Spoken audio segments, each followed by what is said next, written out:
कौन कहता है तेरे दर से मांगने वाला गरीब होता है। मैं तो कहता हूँ जो तेरे दर पर पहुँच जाए वो सबसे बड़ा खुश नसीब होता है। ओम साईं राम, जय साईं राम। सभी साईं भक्तों का मेरे साईं बाबा चैनल पर मैं सहर्ष स्वागत और अभिनंदन करता हूँ।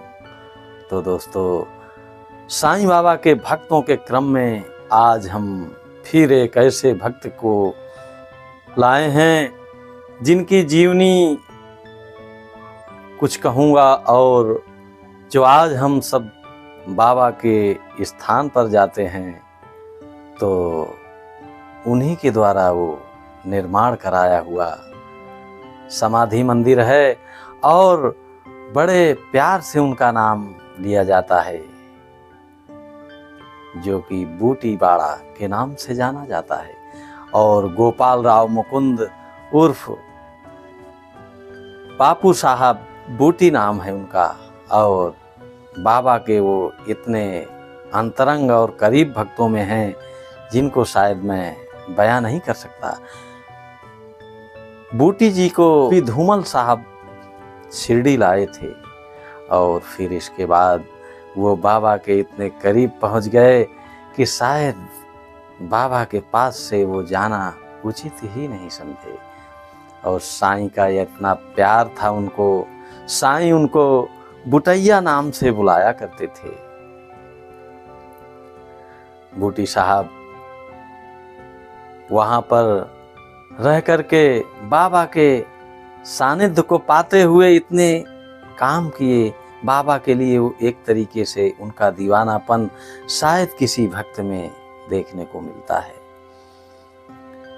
बापू साहब बूटी ये नागपुर के रहने वाले थे और ये एक धनी व्यक्तियों में से माने जाते थे और धनी व्यक्ति थे भी। बूटी साहब प्रतिदिन दोपहर को जब शिरडी में रहते थे तो बाबा की आरती पर जाते थे और बाबा के यहाँ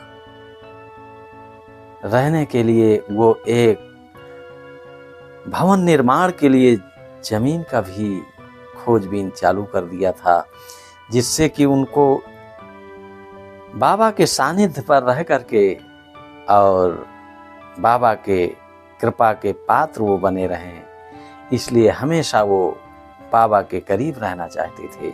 और उन्होंने एक भवन निर्माण के लिए जमीन भी ले ली। एक बार बूटी साहब को बहुत ज़्यादा सर्दी लग गई और इतनी सर्दी लगी कि उनको उल्टी और दस्त लगातार चालू हो गए।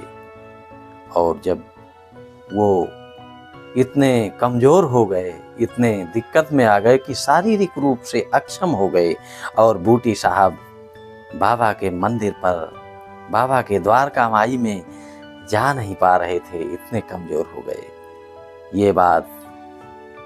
ये बात साईंनाथ को पता चली और जब बाबा को पता चला, बाबा तो त्रिकालदर्शी थे, उनको क्या नहीं पता चल सकता।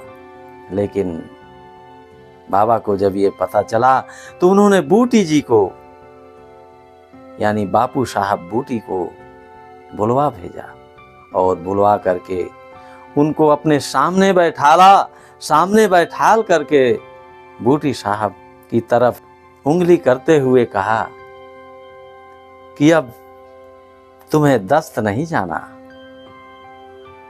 अब तुमको उल्टियां नहीं होना है।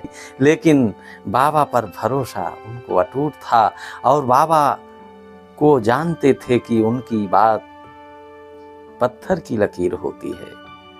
और वह चमत्कार देखिए, बापू साहब बूटी जब वहाँ बैठे थे, लगातार उनको पेंचिस जा रही थी, दस्त जा रही थी, उल्टियाँ हो रही थीं, लेकिन बाबा के समीप पहुँचते ही और बाबा के ये 4 शब्द बोलने के बाद बूटी साहब एक बार भी दस्त नहीं गए और ना तो उनको कोई उल्टी ही हुई। तो बूटी के पहले भी हैजा हो चुका था और उस समय जब उनको हैजा हुआ था तो बाबा के पास वो जब ले जाए जाते हैं।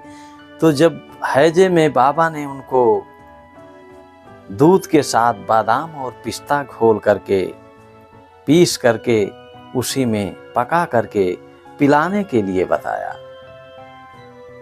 लेकिन चिकित्सक लोग बोले कि ऐसा मत करना वरना कि और रोग बढ़ जाएगा।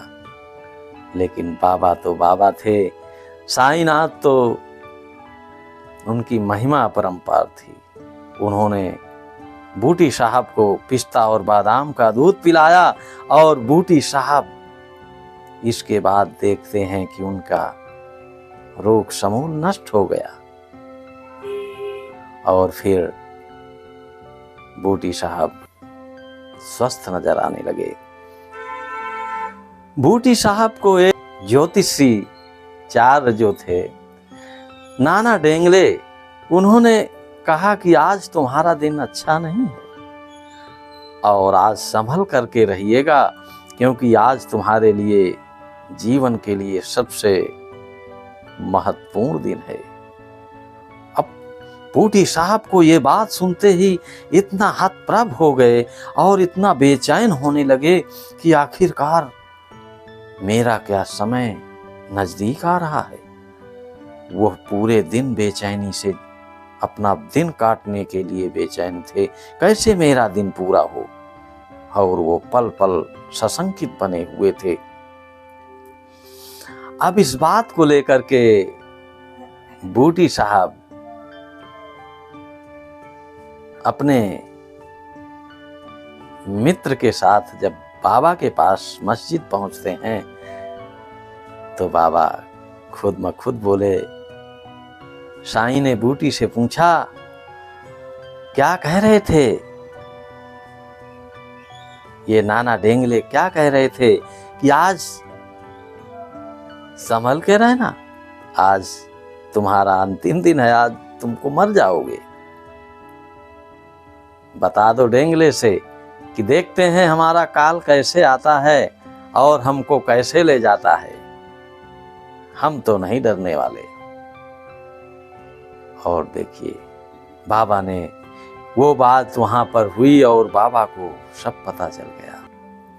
और फिर इसके बाद शौच क्रिया के लिए जब बूटी साहब जाते हैं तो देखते हैं कि उसी समय एक बहुत बड़ा सर्प, डर जाते हैं और फिर वो तुरंत एक डंडा मंगाते हैं, एक बड़ी छड़ी मंगाते हैं।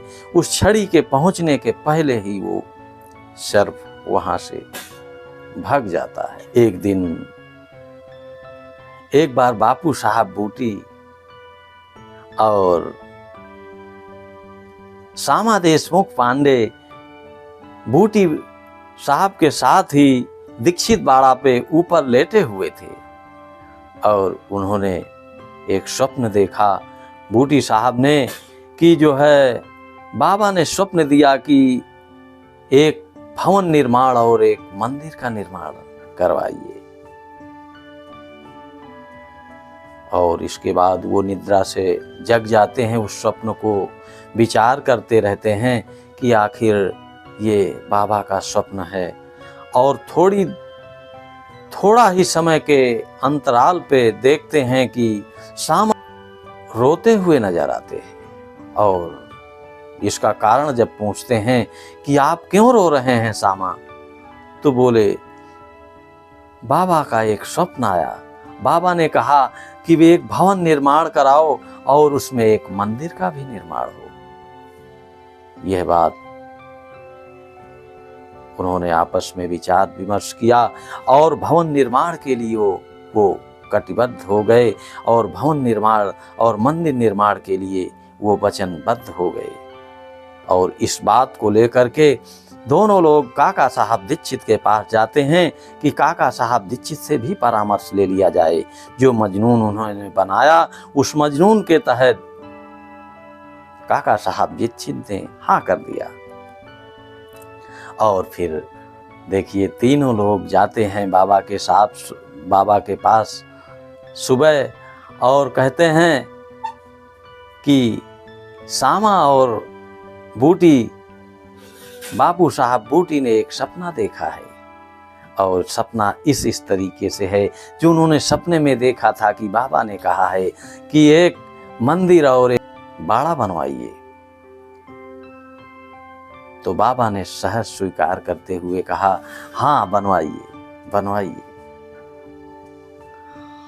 और फिर इस प्रकार से 30 दिसंबर 1915 को उस बूटी बाड़े के नाम से जो आज भी प्रसिद्ध है, उस भवन के निर्माण की नींव रख दी जाती है। और बाबा जब लेंडी बाग जाते हैं तो उस भवन निर्माण के चल रहे कार्य को भी लौटते टाइम देखते हैं, कहाँ पे कौन सा दरवाजा रखा जाएगा और कहाँ पर ये खिड़की लगेगी, वो सब बाबा बताते थे। फिर इसके बाद जब दैनिक कार्य के लिए बाबा जाते और आते तो प्रतिदिन ये प्रक्रिया चलती रही। भवन निर्माण के समय बापू साहब बूटी को एक विचार आया कि गर्भगृह में मुरलीधर की मूर्ति रखी जाए, लेकिन गोपाल राव जी कभी भी बाबा के बिना कोई कदम नहीं उठाते थे। बाबा से पहले वो विचार विमर्श करते थे और बाबा से वो परामर्श लेते थे, तब इसके बाद वो आगे का कार्य स्टार्ट करते थे। और फिर ये बात उन्होंने बाबा से कही। जब बाबा से ये बात बताया कि मुरलीधर की मूर्ति गर्भगृह में बाबा क्या रखना ठीक रहेगा, तो बोले ठीक है बनवाओ और बनने दो। जब मंदिर बन के तैयार हो जाएगा तो हम वहीं रहेंगे। और इस तरीके से वह बूटी बाड़ा तैयार हुआ। तभी बाबा को अचानक तबीयत खराब हो जाती है और बाबा की तबीयत खराब होने पर बूटी जी परेशान होते हैं कि लाखों रुपया हमने जो खर्च किया क्या ऐसे ही हो जाएगा, ऐसे ही व्यर्थ जाएगा। बाबा के क्या इस बाड़े में, इस मंदिर पे कदम नहीं पड़ पाएंगे। और फिर एक समय आता है कि 15 अक्टूबर 1918 को बाबा का शरीर छोड़ करके वो चले जाते हैं और बूटी बाड़ा तैयार होता है। जहाँ मुरलीधर कन्हैया की मूर्ति रखी जानी थी, वहाँ बाबा आज विराजमान है। और इस तरीके से मुरलीधर की जगह बाबा मुरलीधर बन गए। और बूटी साहब के जो बाबा के परम भक्त थे, 1921 वो अपने शरीर का त्याग कर देते हैं और वो